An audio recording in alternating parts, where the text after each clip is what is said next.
Hello everyone, welcome to speed mathematics. आज 14वां set का सॉल्यूशन आपके सामने है। मुझे लगता है कि सब लोगों को बेहतरीन फायदा हो रहा है और जैसा कि देख रहे हैं कि फिर से वैकेंसी अपग्रेड किया गया है, तो आपको और मेहनत करने की आवश्यकता है। बढ़ा दिया गया है वैकेंसी, सीधे लगभग दुगना कर दिया गया है। 45,000 वैकेंसी है। सोचिए, समझो, खोज खोज के कोने कोने से जो दौड़ने वाला भी छात्र होगा ना, जिसका बेसिक भी खराब होगा, एक बार पहुंच जाए मेरे सामने, यकीन दिलाता हूं कि प्रैक्टिस इतना करवाने वाला हूं अब कि रिजल्ट हो जाना है। बस अब दौड़ वगैरह संभाल लेना। तो मैं शुरू कर रहा हूं। पहला सवाल आज का कहता है कि किसी वृत्त का व्यास उसकी अर्धपरिधि से 8 मीटर कम है। वृत्त की परिधि, देखिए ये समझिएगा, ये वृत्त है, इसकी परिधि होता है 2πr और व्यास होता है 2r। व्यास होता है 2r और अर्धपरिधि यानी सरकमफ्रेंस, ये आधा परिधि की बात कर रहा है और 2r कह रहा है। ये कह रहा है कि आधा परिधि है और ये जो व्यास है वो दोनों का अंतर यानी कि πr - 2r बराबर 8 है। तो पूछता है उसकी त्रिज्या कितना है, यानी कि r बराबर हो जाएगा, ये r कॉमन ले लीजिए, रेडियस पूछ रहा है। ये पाई का मान 22/7 लिख देते हैं और r कॉमन लिए हैं तो -2 ऐसा कुछ दिख रहा होगा आपको। 7 दूनी 14, 22 में से 14 गया 8/7 गुने r बराबर 8। आपको कट जा रहा होगा कितना, 8 से 8, यानी कि r बराबर 7। जो भी आता होगा इसका आंसर होगा। मुझे लगता है क्लियर है मामला। परिधि सब लोग जानते हैं, बेसिक चीजें हैं। परिधि पूरा होता है 2πr होता है पूरा परिधि, लेकिन अर्ध परिधि कह रहा था, अर्ध परिधि है तो इसीलिए उसको πr लिया गया। अगला प्रश्न देखते हैं। सवाल आपके सामने है चमचमाते हुए स्क्रीन पे। आइए देखिए, कहता है एक आदमी किसी स्थान से एक अन्य स्थान पर 5 किलोमीटर प्रति घंटा की चाल से पैदल जाता है तथा 3 किलोमीटर प्रति घंटा की चाल से वापस बिंदु पर लौटता है। पूरी यात्रा के लिए उसकी औसत चाल क्या है?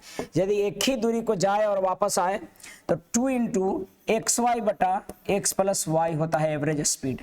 एक ही डिस्टेंस को जाए और आए तो औसत चाल बराबर एवरेज स्पीड बराबर औसत चाल बराबर होता है 2 × xy बटा x + y। सीधा पुट कर देना है 2 × 5 × 3/8 यानी कि 2 × 8 5 15/4 और 15/4 4 12 3 के करीब 3.75 इसका एग्जैक्टली आंसर होगा। मुझे लगता है कि बातें स्पष्ट हो रही होंगी।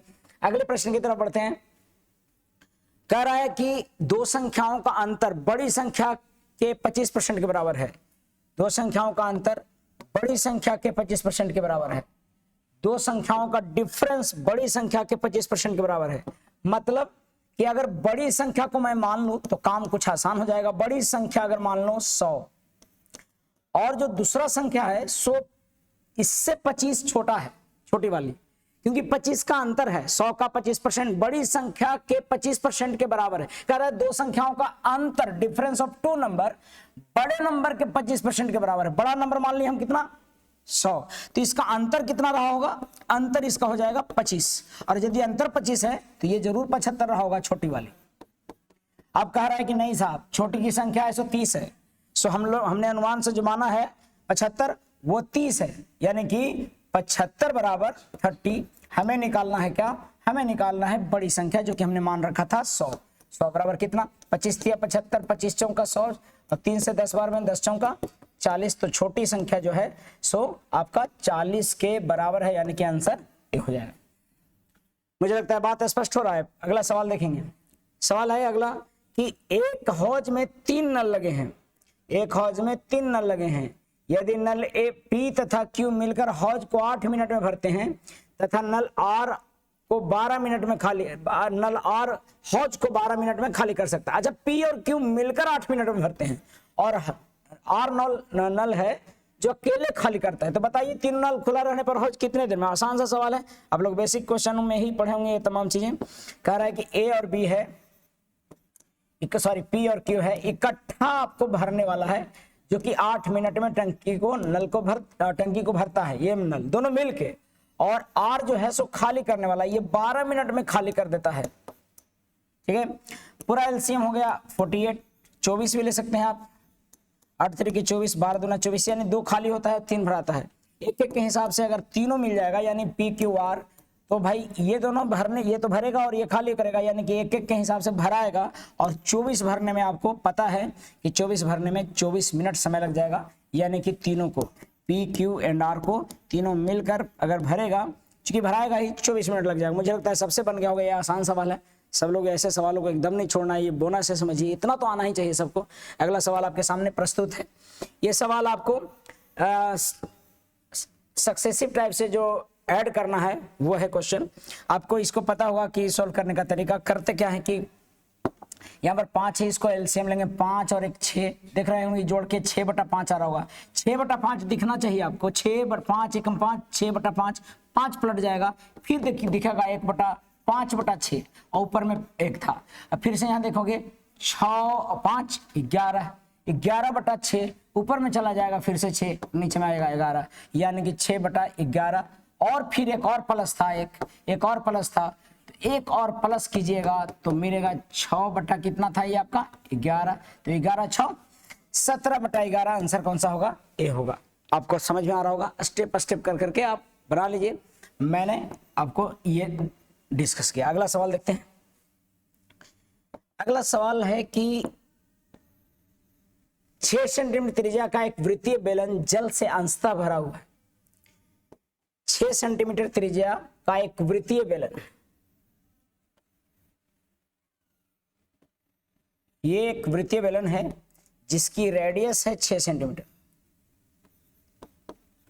और इसमें 3 सेंटीमीटर त्रिज्या का एक गोला डाला गया है। देखिए एक गोला इसमें डाला जा रहा है जिसकी त्रिज्या 3 सेंटीमीटर। अब जरा सोचिए कि एक गोला डाला गया है 3 सेंटीमीटर है, यानी कि एक तो एकदम पूरी तरह से फिट बैठ जा रहा होगा, 3 इधर है और 3 इधर है, और सॉरी 3 फीट नहीं बैठेगा, क्योंकि टोटल रेडियस कितना था 6 था बार, और इसका कितना है 3 है, तो 3 है, इसका मतलब कि ऐसा कुछ रहा होगा और छोटा रहा होगा, पूरा सरफेस में मिलेगा नहीं। 6 रहता तो 6 6 12 हो जाता है, यानी व्यास तो मैच ही हो जाता है, यानी कि इसका 3 ही है। ऐसे है, ये कह रहा है ना कि यदि उसमें 3 सेंटीमीटर त्रिज्या वाला का एक गोला पूर्णतः डूबा हुआ है, ये इस पानी से भरा हुआ है और ऐसा है कि इसमें डूब गया है कंप्लीटली, पानी से ऐसे डूब गया, ठीक है, पानी से ये डूबा हुआ है। मुझे लगता है कि समझ में आ रहा होगा। ये जो डूबा हुआ है तो ये पानी की ऊंचाई कितना हो गया है, ऊंचाई यानी कि 6 सेंटीमीटर हो गया होगा। क्यों 6 सेंटीमीटर ऊंचाई हो गया होगा? क्योंकि इसका रेडियस जो है ना, इसका रेडियस है, सो ये रेडियस है यहाँ से यहाँ कितना 3 है, और ये आपका 3 था, और इधर भी तो 3 और ऐसे भी नीचे भी तो 3 रहा होगा, तो 3 6 सेंटीमीटर आपका उसका ऊंचाई तक पानी गया होगा। कह रहा है ना यदि 3 सेंटीमीटर त्रिज्या वाला एक गोला पूर्णतः डुबा दिया जाए, पूरी तरह से डूबा हो, यानी तो बेलन में जल के स्तर कितनी ऊंचाई तक उठ जाएगा। पहले से देखो जल था, ये बेलन में पहले से जल भरा हुआ है, और बोलता है ना कि ये जो पानी है सो उतना नहीं ज्यादा नहीं है, लेकिन जैसे ही हम गोला डालते हैं, इसमें गोला डालते हैं, पानी का स्तर पहले से उतना नहीं है, जैसे ही गोला डालते हैं तो पानी ऊपर आ जाता है। इसका मतलब है कि गोला तथा पहले वाला पानी के अनुसार ऊंचाई आया हो, क्योंकि आप जानते हैं कि जितना गोला का आयतन हो उतना ही पानी ऊपर हो जाएगा। उत्प्लावन का नियम है, आप लोग कमेंट करके बताएंगे किसका नियम दिया हुआ है, उत्प्लावन का। तो आप ध्यान दीजिए, जितना पानी ये होगा और जितना गोला होगा उतना ही ऊंचाई उठ गया होगा, पहले से उतना ऊंचा हो गया होगा। खैर मुझे क्या कर रहा है इसमें, यहां पर ऊंचाई अभी हो गया है 6, तो पहले से कितना ऊंचाई है ये देखना है। पहले ये जानते हो 6 तब हुआ होगा जब गोला प्लस पानी का होगा, तो पानी पहले से कितना है, पानी पहले से मान लीजिए कि h ऊंचाई है, पानी की ऊंचाई कितना है h, और हो गया है कितना 6। तो कैसे हो गया है, गोला का आयतन प्लस पहले वाला पानी का, पहले वाला पानी का आयतन मान लीजिए कि h ऊंचाई तक था ये पानी भरा हुआ, तो इसका आयतन जानते हैं कितना होगा, पाई आर स्क्वायर, आर यानी 6 रेडियस था इसका, इसे नीचे वाला जो भरल है यानी कि नीचे वाला के ही अनुसार होगा ये आपका 6 सेंटीमीटर। देखो मेंसुरेशन के क्वेश्चन को एक बार समझिए बढ़िया से, ये मार्क्स देने वाले क्वेश्चन होते हैं, लेकिन है क्या ना कि आपको 6 स्क्वायर h तो हमारा माना हुआ है, इतना ही पानी था पहले, लेकिन एक गोला आ गया जिसका आयतन होता है 4/3 पाई आर क्यू, गोला डाल दिए भी इसमें, और पानी पहले से था, पाई आर क्यू होगा, और ये जो आया पूरा मिला के ये दरअसल पाई आर स्क्वायर, यानी कि बेलन में ही ऊपर पानी जा रहा है, पाई आर स्क्वायर यानी कि आपका 6 स्क्वायर गुने ऊंचाई भी कितना हो गया 6। तो ये मिला के आया। सवाल यहां था कि जल की सतह कितनी ऊंचाई तक उठ जाएगी। देखो भाई अभी ऊंचाई यहां पर 6 सेंटीमीटर हो गया है, ठीक है। तो यहाँ से जब चलेंगे ये पाई, तो यानी कि हमको पहले h निकाल लेना है। h निकालते हैं, r हमारा दिया हुआ है 3, तो मैं इसको 3 लिखता हूं, 3 का क्यूब, यानी पाई से पाई कैंसिल हो जाएगा, 6 छक 36, 3 3 9, 6 छक 36 h और प्लस 36, और पाई सब में से कॉमन लेके काट, देखो पाई में काट दे रहा हूं, पाई कट गया, 6 छक 36 h, ये 3 से 3 कैंसिल, 3 3 9 चौका 36, बराबर यहां पर देखिए क्या मिल रहा है, बराबर आपको मिल जा रहा है 6 छक 36 छक्का 216, 36 छक्का 216 यानी कि h प्लस 1 बराबर 236 छक्का 6, यानी कि h बराबर 5। ये 36 कॉमन ले लीजिए, हमने 36 कॉमन लेके काट दिया 6 बार में, अब हमारा h प्लस 1 आया, देखिए 36 कॉमन ले लिए हैं इसमें से, ध्यान दीजिएगा, और ये 5 आया। अब ये सवाल है कि कितनी ऊंचाई तक उठ जाएगी यार। अब देखो यहां से पहले कितना, ये जो है आपका ऊंचाई पहले से कितना था 5, और अब हो गया कितना 6, यानी कि एक ऊंचाई उठा होगा, कितना ऊंचाई उठ गया होगा, पहले से एक ज्यादा हुआ होगा, क्योंकि देखो यहां पर पहले था ऊंचाई, अब मैं बता रहा हूं यहां तक आपका था कितना, यहां तक h था, जो h का वैल्यू मेरा कितना आया 5, यानी कि यहां तक 5 था, लेकिन ये जो इतना ऊंचा है हुआ है वो 6 तक उठ गया, यानी कि उठा कितना सब पूछ रहा है, बढ़ा कितना, ऊंचाई में कितनी वृद्धि हुई, ऐसा शब्द भी देता है, तो वृद्धि हुई कितना 1 सेंटीमीटर। 5 आंसर नहीं मान, देखो 5 भी है, 5 तो पहले से था पानी की ऊंचाई, ये पूछता कि पहले से ऊंचाई कितनी थी, तो बोलते हैं हम कितना 5, लेकिन कितना ऊंचाई बढ़ा वृद्धि हुआ, तो मैं लगता है इसको ज्यादा देर डिस्कस कर लिया, मुझे लगता है कि स्पष्ट हुआ होगा। एक बार फिगर को बढ़िया समझिएगा, ये जो हमने पहले वाला पानी का था, और जब गोला मिला दिए तो पानी प्लस गोला दोनों मिला दिए, तब ऊंचाई नया गेन किया, वो 6 था, मुझे लगता है स्पष्ट है। अगला प्रश्न की तरफ, एक व्यक्ति अपने आयताकार प्लॉट जिसकी लंबाई चौड़ाई क्रमशः 25 और 9 है, आयताकार प्लॉट है 25 और 9 है, आयताकार प्लॉट है जिसकी लंबाई 25 है और चौड़ाई 9 है, सेंटीमीटर में दोनों है। अब कहता है कि के बदले में समान क्षेत्रफल वाला एक वर्गाकार प्लॉट लेना चाहता है, तो वर्गाकार का परिमाप कितना होगा, यानी कि इसका इसी क्षेत्रफल का एक वर्गाकार लेना है, तो इसका क्षेत्रफल 25 9 225, 25 गुने 2 9 होगा, तो इसका क्षेत्रफल 225 हो गया, इस वर्गाकार प्लॉट का क्षेत्रफल कितना हो गया 225। अब 225 हो गया तो साइड कितने के हो जाएंगे, पता है ना, इसका साइड ए होता है, यानी कि जो इसका एरिया होगा वो इसके एरिया के बराबर हो जाएगा, यानी कि 25 गुने 9 के बराबर, तो एरिया यहाँ पर जो वर्ग का है, वर्ग का क्षेत्रफल बराबर हो जाएगा किसके, क्योंकि इसी आयत के बराबर वर्ग का है, तो ए बराबर कितना हो गया 15, और 15 ही नहीं पूछ रहा, ये बोल रहा है कि उस वर्गाकार क्षेत्र का परिमाप कितना है, वर्ग का परिमाप कितना होता है, तो वर्ग का परिमाप हो जाता है 4 इंटू ए, तो 15 चौका 60। मुझे लगता है कि बात है स्पष्ट, ये हो जाएगा। अगला प्रश्न बढ़ते हैं, अगले क्वेश्चन की तरफ। सवाल है कि किसी शांत जल में नाव की चाल आपका है 7, यानी कि नाव की चाल, बोट की चाल B और वाटर की चाल W मान लेते हैं। बोट नाव की चाल ये है आपका 7 किलोमीटर प्रति घंटा, और पानी की चाल 3 किलोमीटर। यदि ऐसा मान लिए हैं, कह रहा है कि तो P तथा Q धारा की दिशा में जाने तथा फिर से लौटने में 10 घंटे का समय लगते हैं। अच्छा, गया भी और आया भी, P Q जगह है, मैं 10 घंटे का समय ले, 10.5 घंटे का समय लेता है। ध्यान दीजिएगा, कोई P और Q स्थान है भाई, ये P और Q कोई जगह है जहां से गया भी और वापस आया।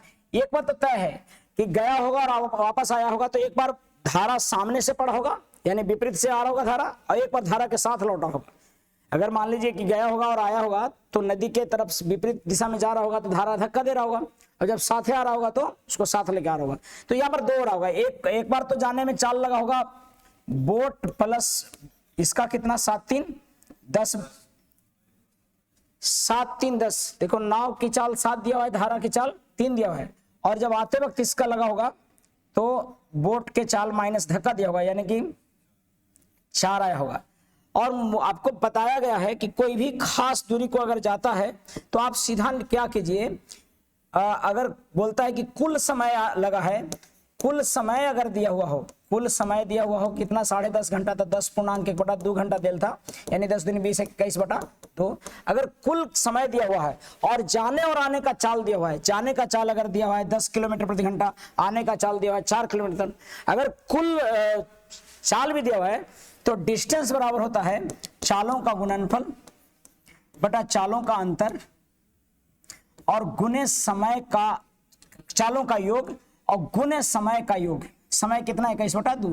देखिए एक फॉर्मूला भी होता है चालों का गुणनफल चालों का अंतर, जब दिया हुआ रहे समय का अंतर, याद रहे जब दिया हुआ रहेगा क्या, टाइम का डिफरेंस दिया हुआ रहेगा तब ऐसे करेंगे, नहीं तो अगर टोटल समय दिया हुआ है तो ऐसे केस में यहाँ चालों का योग नीचे लिखेंगे, केयर करिएगा। बहुत कंफ्यूजन हो गया होगा कि सर चालों का अंतर रहता है, लेकिन अंतर तब रहता है जब यहाँ पर समय का क्या दिया हुआ रहेगा, अंतर। अगर योग दिया हुआ रहेगा तो क्या करेंगे आप, योग करेंगे। मुझे लगता है कि आपको समझ में आ रही है बातें और डायरेक्ट निकल जाएगा ये 10 गुने 14 बटा, आप देख लीजिएगा यहाँ पर 10 गुने 4 बटा 14 और गुने 21/2 काटिएगा, 2 दूना 4, 2 सत्ते 14, 7 तिया 21, 10 तिया 30, कुछ है 30 आपका आंसर कौन सा है, 30 आपका है बी ऑप्शन में। आप देख लीजिएगा, मुझे लगता है कि काम हो चुका है और आपको समझ में बातें आ चुकी होंगी। तो ये है, अगले सवाल की तरफ बढ़ते हैं। अगला सवाल आपका कह रहा है कि ये तो उसी सवाल का पार्ट था, इसका आंसर कौन सा होगा, बी। अब देखिए यहां पर एक टाइम एंड डिस्टेंस का ये भी सवाल दिया है। टाइम एंड डिस्टेंस का सवाल दिया है कि अपनी सामान्य चाल का 6/7 से एक व्यक्ति गंतव्य स्थान पर 12 मिनट देर से पहुंचता है, उसी दूरी को तय करने में लगने वाला सामान्य समय क्या है। देखिए भाई, अगर मान लो इसका चाल, सामान्य चाल, ये बेसिक टाइप्स में ही बताते हैं बाबू, अगर किन्हीं को बेसिक टाइप्स भी क्लियर होगा। सामान्य चाल अगर 7 है तो गंतव्य स्थान पर 12 मिनट देर से पहुंचता है, तो वैसे उसकी चाल क्या होगा, सामान्य चाल 7 है तो एक अपनी सामान्य चाल का 6/7 से चलता है, यानी सामान्य चाल 7 है तो चलता है। अब चाल क्या है, अब चाल है इसका 7 और ओरिजिनल चाल है, लेकिन अब चलता है वो 6 से, तो उनको 12 मिनट, ये चाल है, स्पीड है, ये मैं कहता हूं सामान्य चाल दिया हुआ है। चाल अगर 7/6 है तो समय क्या हो जाएगा इसका, समय हो जाएगा इसका, समय इसका हो जाएगा कितना, 6 और 7, यानी कि कितना विलंब हो रहा होगा। देखो यहां पर कहता है 12 मिनट विलंब है, तो विलंब कितना हो रहा होगा 1, और 1 बराबर कितना दे रखा है 12 मिनट। मुझे क्या निकालना है, 1 बराबर 12 मिनट, तो दूरी तो तय करने में लगा सामान्य समय। देखो सामान्य यहां लिखे हैं, यानी शुरू वाला समय कितना लगता होगा सामान्य चाल से 6, यहाँ लिखेंगे तो 12×6 72 मिनट, आपको ये आंसर आ जाएगा। सर इसका अगर कोई मतलब दूसरा तरीका जिससे कि हमको समझ में आए, क्योंकि जिसका पढ़ा हुआ है, जिसको पढ़ा हुआ होगा तो ऐसे बन गया होगा ये डायरेक्ट, तो मुझे लगता है कि नहीं अगर समझ में आता है तो डिस्टेंस मान लीजिए कि डी है 7x, ये आपका समय हो रहा था पहले, और बाद में समय जो है सो चाल आपका 6x हो गया, तो ज़्यादा समय लगेगा, तो d/6x कीजिए, यहाँ से 12 निकालिए, तो मुझे लगता है कि पहले x निकलेगा, फिर उसके बाद से लगने वाला सामान्य समय आपको निकाल पाइए, x का वैल्यू d दो वेरिएबल हो जाता है, तो थोड़ा दिक्कत हो जाता है आपको। यहाँ पर ये वाला से निकालिए, चाल निकालिए और टोटल उसका समय का अनुपात निकाल दिए। चाल आपको पता होगा चाल का उल्टा होता है समय, रेसिप्रोकल होता है समय, व्युत्क्रमानुपाती होता है, आप सबको जानकारी होगा। बेसिक क्वेश्चन है, जब समय दूरी वगैरह। मैं इधर तेजी से चैप्टर्स खत्म करूंगा, हो सकता है कि मैराथन क्लास भी मैं दूं, ठीक है। आगे बढ़ता हूं। एक ठेकेदार किसी काम को 56 दिन में समाप्त करने का ठेका लेता है। उसने प्रतिदिन 8 घंटे काम करने वाले 104 व्यक्तियों को काम पर लगाया, परंतु 30 दिन के बाद उसने पाया कि अभी 2/5 भाग ही काम हुआ है। देखो ये सिंपल सी बात है कि कभी भी इस तरह का क्वेश्चन हो तो जो काम हुआ है उसको देखिए, लिख दीजिए नीचे कितना काम हुआ है 2/5 और कितने व्यक्ति लगाए गए थे 108, 104, और कितने दिन में समाप्त किए ये 2/5 भाग 56 दिन में। कितने घंटे प्रतिदिन करते थे, तो 8 घंटे प्रतिदिन करते थे। तो MDH फॉर्मूला जो जानते हैं उसी पर है ये, प्रतिदिन 8 घंटा करते थे, कितना काम हुआ था 2/3, परंतु 30 दिन बाद उसने पाया, अच्छा ये 56 दिन का ठेका था, लेकिन 30 दिन बाद पाया कि 2/5 ही काम हुआ है। बताएं कि ठेकेदार कितने व्यक्तियों को और नियुक्त करे ताकि 9 घंटे प्रतिदिन करके काम समय पर हो। ए बाबू 30 दिन हो गया है काम, इसका मतलब है कि अभी समय बचा हुआ है उसको 26 दिन, और 26 दिन में काम करना है तो आदमी बढ़ाना पड़ेगा, क्योंकि जिस रेशियो से उनको कर रहा है उस रेशियो से नहीं काम होगा, क्योंकि अभी 2/5 काम हुआ है, बचा हुआ है 3/5 भाग काम। ठीक है, अब कितने आदमी लगाना होंगे, तो 104 तो पहले से था, एक अतिरिक्त व्यक्ति मान लीजिए कि 1 आदमी लगाना होगा, और 26 दिन ही इसके पास बचे हैं, और अब जो व्यक्ति को काम करना है वो 9 घंटे प्रतिदिन काम करना है। सभी चीजों को ऊपर लिखें, केवल काम को नीचे रखें, और मुझे लगता है कैलकुलेट करें, आंसर आपका आ जाएगा।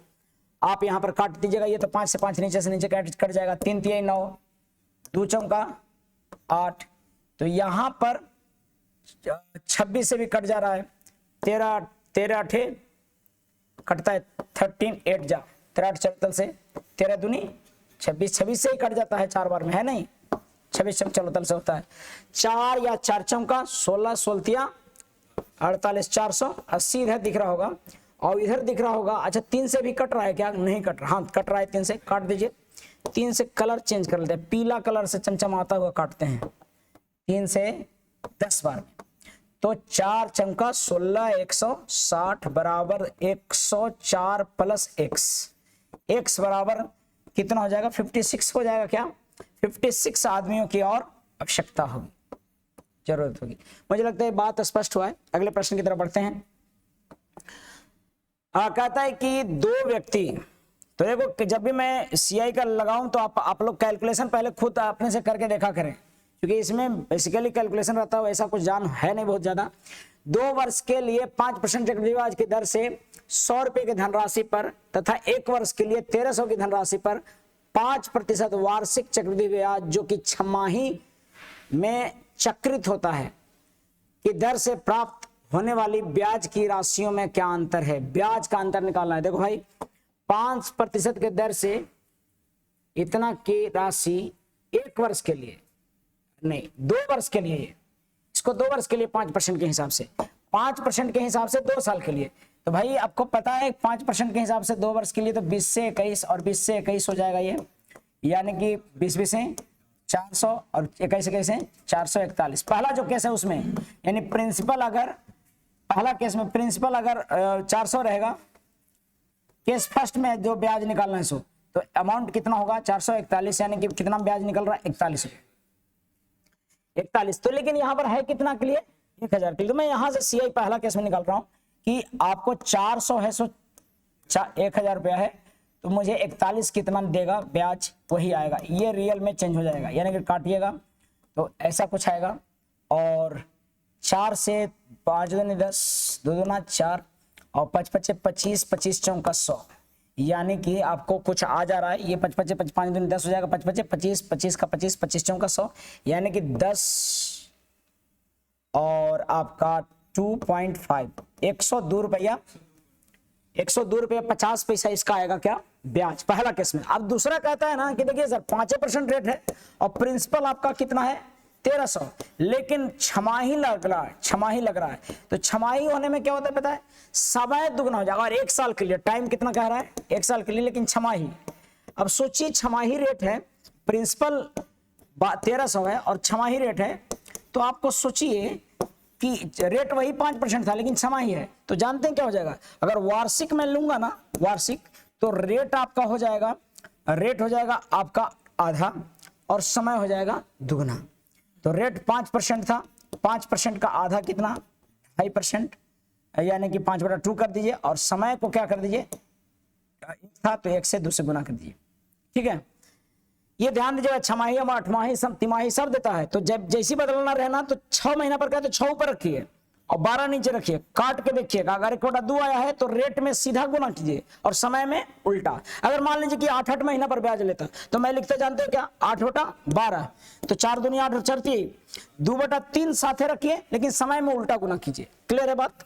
तो मुझे लगता है वार्षिक निकालने का एक तरीका है कि 6/12 हुआ तो 1/2 गुना करना है रेट में और समय में गुना करना है 2 से। अब यहां समझिएगा 5% का मतलब होता था 1/20 और गुने यहां पर 1/2, यानी कि हो जाएगा 1/40, यानी कि अब 40 से 41 दो बार होगा। ठीक है, 40 से 41। यहां पर क्या था 20 से 21, 20 से 21 हुआ था। अब यहां पर 1/40 हो गया, 40 से 41 दो बार होगा। तो यहां पर मैं लिख रहा हूं, केयर करिएगा आप लोग। ये प्रिंसिपल आपका और अमाउंट आपका, तो 40 वाला 41 होगा, फिर 40 वाला 41 होगा, यानी कि अब अगर प्रिंसिपल रहा हो 1600 रुपया तो यहां पर होगा 1681 रुपया। ब्याज कितना आ रहा है 81, और 1600 है सो कितना रुपया है 1600 रुपया है सो 1300 रुपया है, और 81 कितना है 81 आपको जो आएगा सो मिल जाएगा। यहां काट के देखिए 13 16 85 13 5 65 65 रुपये के करीब आएगा। 16 5 80 13 5 65 65 रुपये के करीब आएगा, और 65 रुपये घटाएंगे अगर इसमें से तो यहां पर आ जाएगा 65 घटाएंगे 102 में से तो लगभग ये आ रहा है 7 5 12, और ये बच गया आपको 9 में से 6 गया 3, 37 रुपये के करीब आ रहा है। तो यानी कि ये जो आएगा सो आएगा 65 पॉइंट कुछ आएगा आपको 81, 65 पॉइंट कितना आएगा 81। कैलकुलेट करके देखिएगा, फिर घटाइए। अब मतलब पहला हमारा पहला सीआई कितना हुआ, पहला सीआई 102 रुपया, और आपका सीआई कितना 65.8 रुपया। ऐसे में देखो थोड़ा सा कैलकुलेशन पड़ जाता है, तो अंतर कितना होगा। तो क्वेश्चन देखना है कि आप भिड़ना है कि छोड़ना है। खाली है तो आपको ज्यादा प्रेशर नहीं लेना है, कुछ भी नहीं, बस एग्जाम के अंतिम क्वेश्चन तक आपको उसी कॉन्फिडेंस के साथ जानना है, भले ही कुछ क्वेश्चनों को नजरअंदाज करना क्यों न पड़े। ये आएगा आपका 36.69। यहां पर ये पॉइंट है जी, केयर करिएगा, ये आपका पॉइंट है, कॉमा नहीं है। तो शायद ये सवाल टफ भी था, तो ऐसे सवालों से थोड़ा सा केयर करें, क्योंकि दो दे दिया था और दोनों का अंतर निकालना था। ये सीजीएल वगैरह का क्वेश्चन पूछता है इस तरह का। अगला प्रश्न बढ़ते हैं, तो वही क्वेश्चन का कुछ है ये पार्ट, ये वाला वही क्वेश्चन का है। मैं अगला देखता हूं 52 का।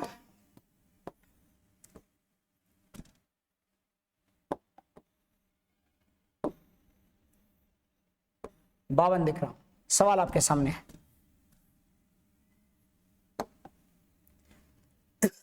सवाल आपके सामने कह रहा है कि पी किसी काम को 5 दिन में करता है, क्यू 10 दिन में करता है। पी 5 दिन में कर रहा है, क्यू 10 दिन में करता है, आर उसी काम को 20 दिन में करता है, 20 दिन में करता है।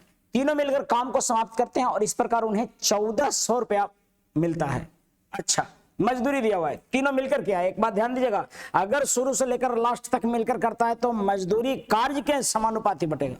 मैं देखिए यहां पर लिख दे रहा हूं कि पहले काम मान लेता हूं कि काम 30-60 किया है, काम पूरा प्रतिदिन ये करता होगा 12 काम, और ये प्रतिदिन 6 और प्रतिदिन 3। और मैं कम ले सकता था क्या, 30 ले सकता था, नहीं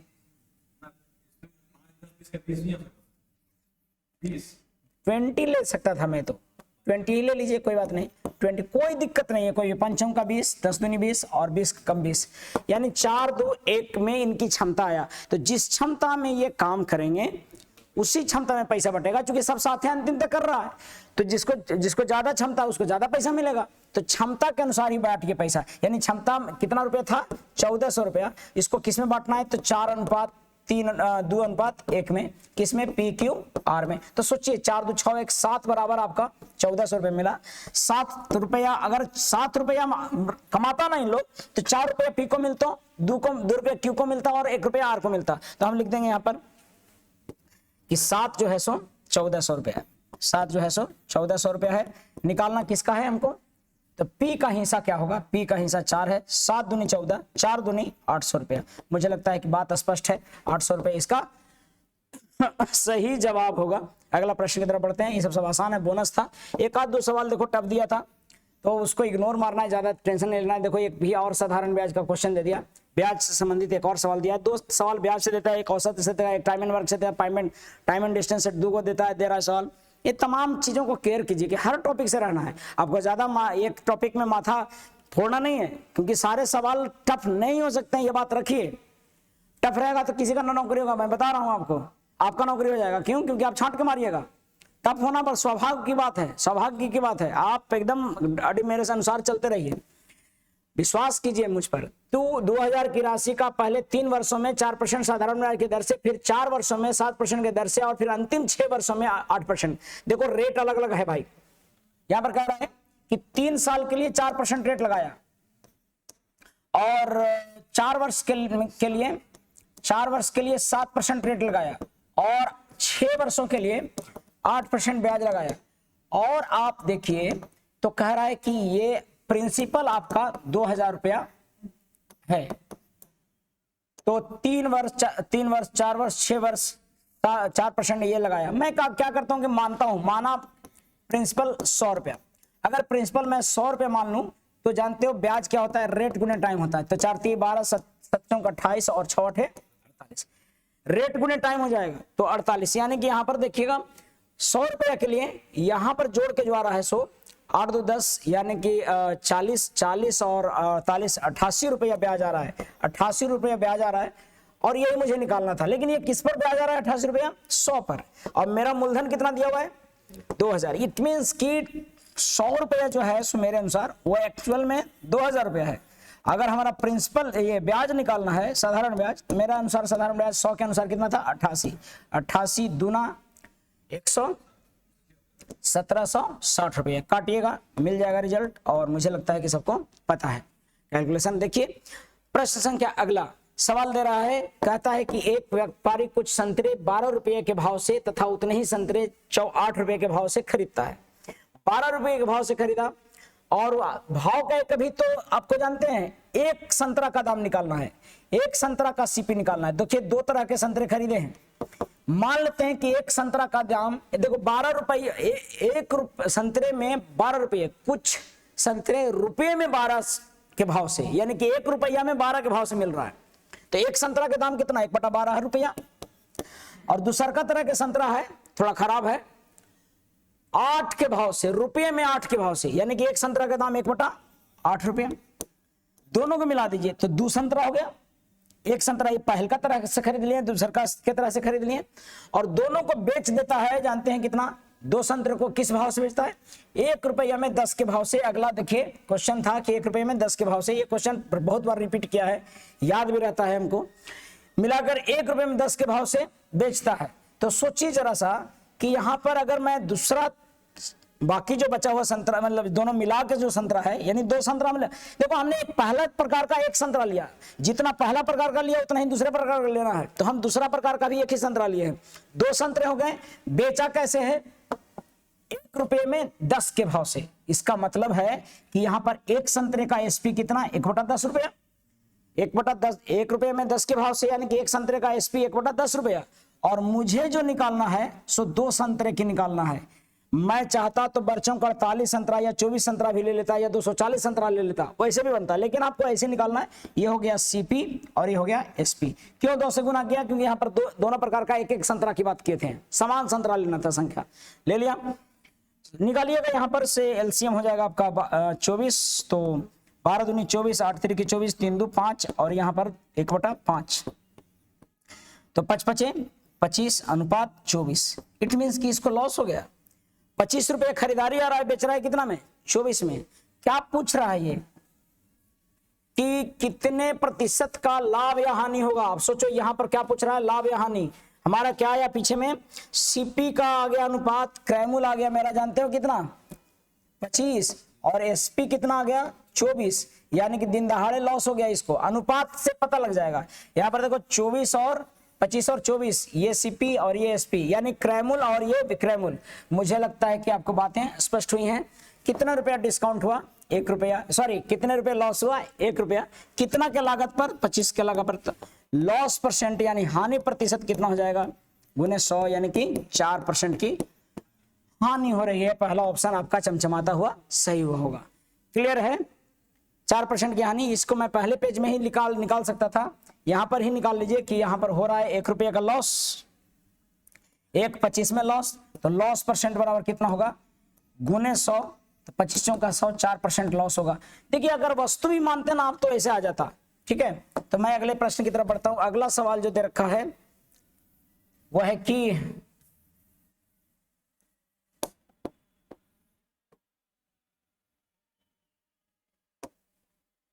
60 लीटर दूध और पानी के मिश्रण में चीनी और पानी का अनुपात 3:2 है।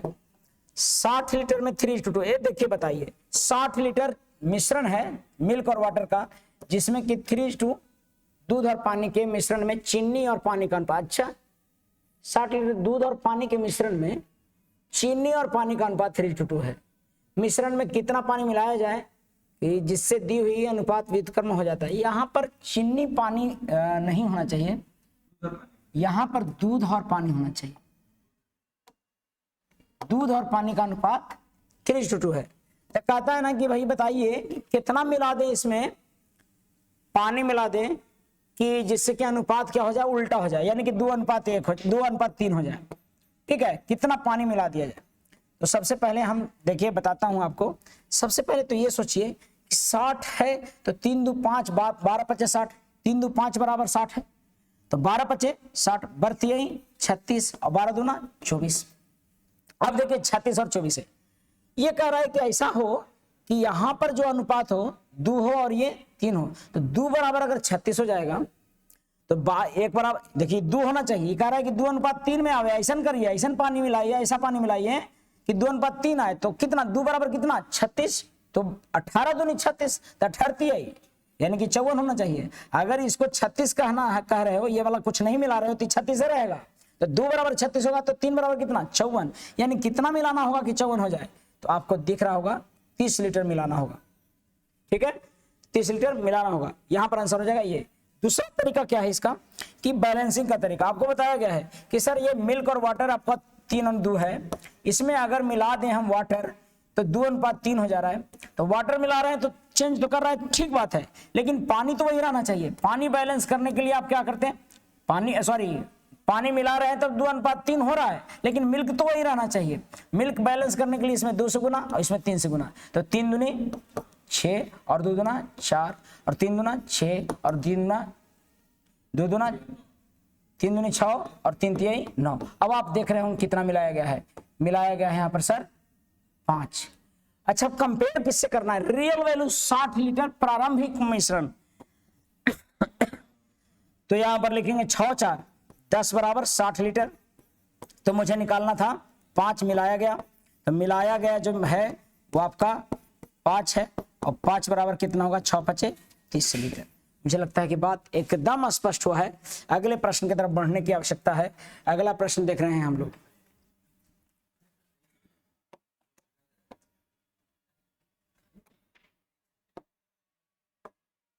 PQR ने मिलकर 3 4 5 के अनुपात में धन लगाकर एक व्यापार शुरू किया। 6 महीने बाद आर ने अपने द्वारा लगाई गई धनराशि का आधा भाग निकाल लिया। आर लास्ट वाला 6 ही महीना बाद निकाल लिया पैसा। और पी द्वारा लगाई गई धनराशि 27,000 थी और वर्ष के अंत में मुनाफा 43,000 था। वर्ष के अंत में कुल मुनाफा 43,000 था। तो उस लाभ में पी और आर के हिस्से के बीच का अंतर ज्ञात कीजिए। बहुत आसान, अच्छा है। यहां सबसे पहले तो ये देखिए कि लगाया कौन कौन कितना। अगर पी की राशि 27,000 था तो पी क्यू आर जो है 3 4 और 5 में लगाया है धन। अब 3 बराबर ये कह रहा है कि आपका 27,000 है, तो 9 तिया 27, 9 चौका 36,000 और 9 पचे 45,000। ये आपका रुपया में आ गया। ये सब पैसा लगाया था इतना। अब कह रहा है ना कि पी क्यू आर में से आर जो है सो अपने लगाई गई धनराशि का आधा भाग निकाल लेता है और वर्ष के अंत में मुनाफा हुआ 43,000, उसमें से पी और क्यू के बीच का अंतर निकालना बोलो। मैं एक काम करता हूं, पहले तो पी रहा 12 महीने तक। अरे पी कितना महीने तक रहा, 12 माह तक। पी 12 महीने तक रहा है, चूंकि हमेशा से रहा है। केवल आर 6 महीने बाद अपना निकाला है, तो आर के बारे में सोचेंगे 12 महीने तक रहा, ये भी 12 माह तक रहा। और आर क्या किया, 6 महीने बाद अपने द्वारा लगाई गई धनराशि का आधा भाग निकाल लिया, यानी 45,000 इसका 6 महीना के लिए रहा। और फिर ये पैसा निकाल लिया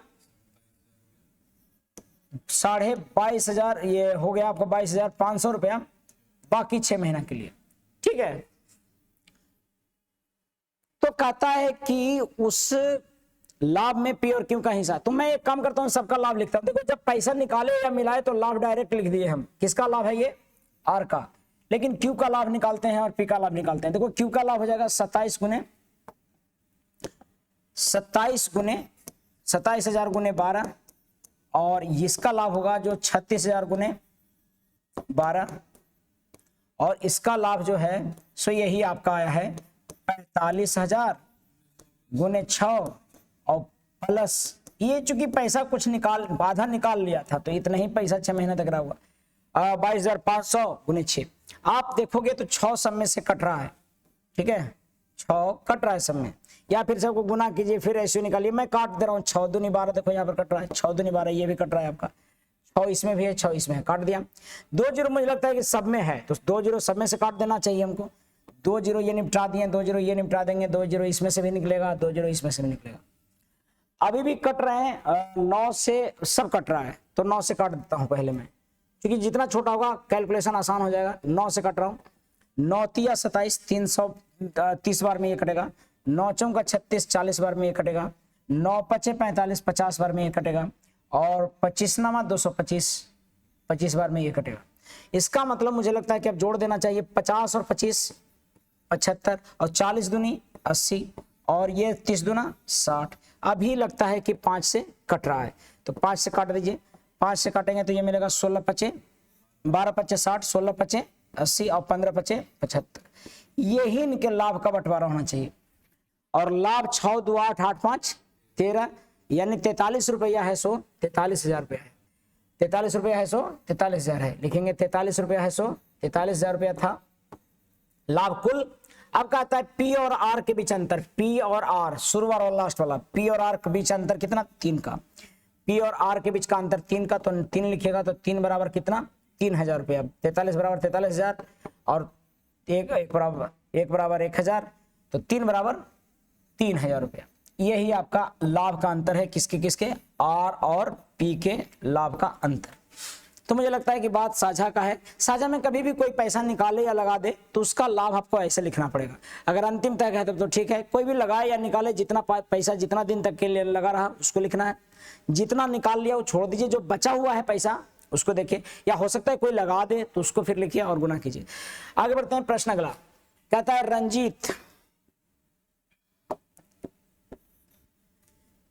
रंजीत ने 40 केजी चावल इतना के भाव से के दर से और 60 केजी चावल 12 के दर से खरीदता है और उसे मिला देता है और उसे 25% के लाभ कमाना चाहता है, तो चावल का आसनतः कितने रुपए बेचना होगा? देखो सबसे पहले तो क्रय मूल्य निकाल लीजिए कि आखिरकार दोनों तरह के वस्तु का खरीदारी कैसे पड़ा। जैसे 11 रुपये 50 पैसे इसका था दाम, 40 केजी को खरीदा खराब का चावल, और बढ़िया वाला चावल जो है 60 केजी उसको 12 रुपए प्रति केजी खरीदा, ठीक है, और दोनों को मिला दिया।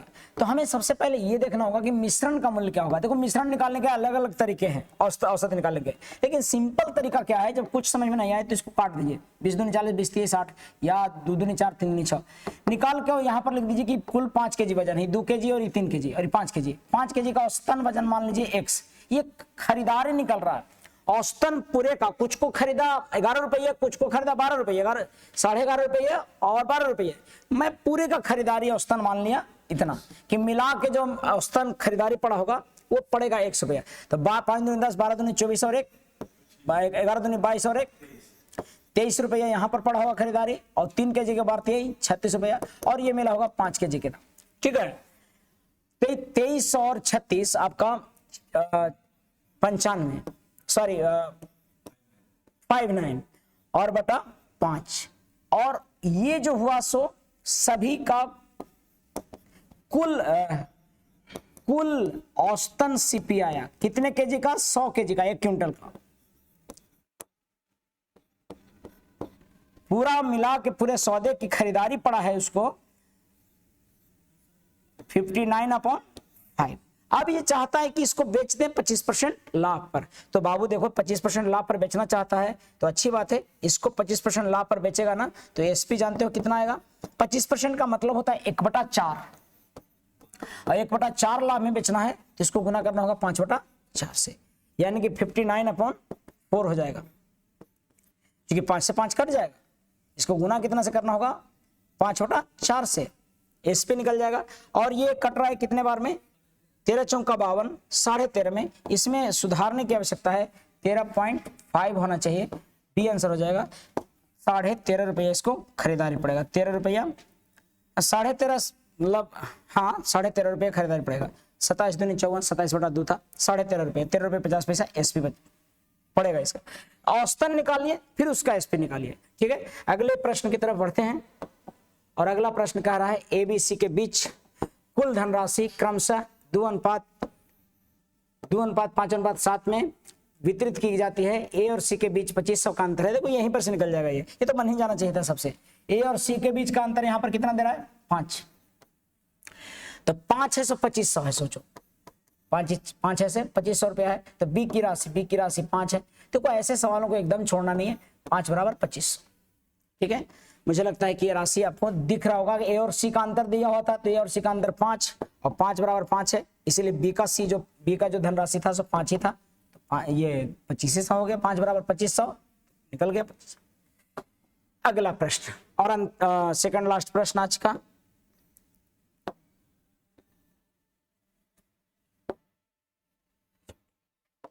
एक कक्षा में 24 छात्रों का औसत अंक 25 है। उस कक्षा में लड़कों का औसत अंक 20 और लड़कियों का औसत अंक 30 है। तो कक्षा में लड़कों, देखो फिर से यहां पर क्या किया कि टोटल का औसत दे दिया 25, टोटल का कुल विद्यार्थियों का औसत दे दिया और बॉयज और गर्ल्स के कैटेगराइज करके औसत दिया। यानी पूरे लड़कों का औसत अंक 20 है और लड़कियों का औसत अंक 30 है, लेकिन सभी को मिलाकर औसत अंक कितना है, 25। जब औसतों का औसत दे दे तो इनको एलिगेशन से निकाल के इनके संख्याओं का अनुपात निकल सकता है। ये ध्यान रखेंगे, एलिगेशन का नियम है। देखो भाई अनुपात दिया हुआ रहता है, ध्यान देना, अनुपात दिया हुआ है तो औसतन निकलता है बाबू। और अगर औसतन दिया हुआ है तो अनुपात निकल जाएगा, किस अनुपात में मिला है। बड़ा में से छोटा घटाना है, 30 में से 25 जाएगा 5 और 25 में से 20 गया तब भी 5, यानी कि 1:1 में इनकी संख्या, जितना लड़का उतनी ही लड़कियां हैं। और लड़कियों का औसत 30 है और लड़कों का औसत 20 है। इसका मतलब लड़कियां कमाल कर रही हैं, मार्क्स ला रही हैं खूब बेहतर। याद रखो, निकम्मे रहोगे अगर आप लोग बढ़िया से नहीं पढ़े तो। लड़कियां वह हालत करेंगी, मुंह में नोच लेगी, नहीं नौकरी किए तो बोलेगी जी सुबह खाना बना के रखिएगा टाइम से। बिहार पुलिस की वैकेंसी भी बहुत अच्छा रहा है, बिहार एसएससी की वैकेंसी आ रहा है। जब सब बिहार वाला जितना रिजर्वेशन का फायदा लड़कियां उठा लेंगी अगर बढ़िया से। मेरा टारगेट जीडी वाला यही है बाबू कि आप लोगों को जोड़ें हम ढंग से और काम करवाएं आपसे। मैं कई लोगों को मैं बता रहा हूं कि एक टीम हम लोग तैयार कर रहे हैं जिसमें कि सब आप पर लगेंगे बेहतरीन ढंग से। यकीन मानिए बेहतर होने वाला है और लड़कियों को बहुत ज्यादा फायदा होने वाला है, उन लोगों को बहुत ज्यादा फायदा होने वाला है बिहार के एग्जाम में। इसीलिए लड़कों सुधर जाओ, पढ़ाई करो। यदि भिन्न के यानी फ्रैक्शन के अंश में यानी न्यूमरेटर में 30% बढ़ा दिया जाए और हर में 10% घटा दिया जाए तो नया भिन्न मिलता है 7/8। 30% बढ़ाने पर यानी कि 130 है 107 है तो 100 कितना है, ये पहल का वाला अंश होगा। और अब कह रहा है 10% घटा दिए हैं हर में तो 90 है सो कितना 9 है। तो नया भिन्न का ये पुराना वाला जो है ओरिजिनल सो क्या होगा, ये निकाल सकते हैं अगर समझ में आता है तो। नहीं तो सिंपली कुछ नहीं, इतना तामझाम यार, सीधा क्या मानिए कि x/y भिन्न है और इतना बराबर इतना में क्या किया गया है कि इसमें बढ़ाया गया है कितना परसेंट, 30%। इसको लिखिए 130/100 और इसमें क्या किया गया है, कम किया गया। माना भिन्न कितना मान लिए, माना भिन्न हम कितना मान लिए भाई, भिन्न मान लिए x/y। और अब क्या हुआ, अब बढ़ा दिया गया और इसमें कमा दिया गया यानी 90/100 कर दिया गया। तब नए का भिन्न हमारा 7/ कितना मिल रहा है, 9 मिल रहा है। हम काट पीट के मचा देंगे, देखो 100 से 100 ऐसे कट जा रहा है, ज्यादा ही नहीं बनता है, कोई ट्रिक की आवश्यकता नहीं है, सिंपली बनाइए और बनेगा सब। 1 0 से 1 0 कट गया। अब देखोगे x/y जब निकालिएगा 9 से 9 नीचे कट रहा है यानी 7/13 हो जाएगा। बारीकी से काम कीजिए, छोटे छोटे सवाल रिजल्ट बनाते हैं, बड़े सवालों से केवल रैंक आ सकते हैं, लेकिन रिजल्ट लाना है तो बाबू छोटे छोटे सवालों को गलती कम करना होगा। और अभी सबसे पहले रिजल्ट चाहिए आपको, रैंक हम देख लेंगे। आप में जिस दिन रिजल्ट होने लगेगा रैंक ऑटोमेटिक आ जाता है, पकड़ लेता है, क्रॉस करना है रिजल्ट को। और इस तरह से जीडी का नया बैच फिर से शुरू हो रहा है, चूंकि वैकेंसी बढ़ा दिया गया है और आप पर रात दिन लगने वाले हैं। जितने लोग जीडी के सोच रहे हैं कि सर 10 दिन में क्या पढ़ा देंगे, गलत। काम कीजिए आप। हम क्या करेंगे ये बाद में आपको पता लगेगा, क्या करते रहे हैं गया में ये सबको पता है। और मुझे पूरा विश्वास है कि अगर सब लोग जम के काम किए, एक आपके घर में नौकरी होगा, घर में खुशियां होंगी। मैं शादियों में भी अटेंड कर रहा हूं इधर, तो मुझे पता है कि नौकरी वालों के घरों में खुशियों का क्या रौनक है। सो प्लीज टेक केयर और मेहनत करते रहें। जय हिंद, जय भारत।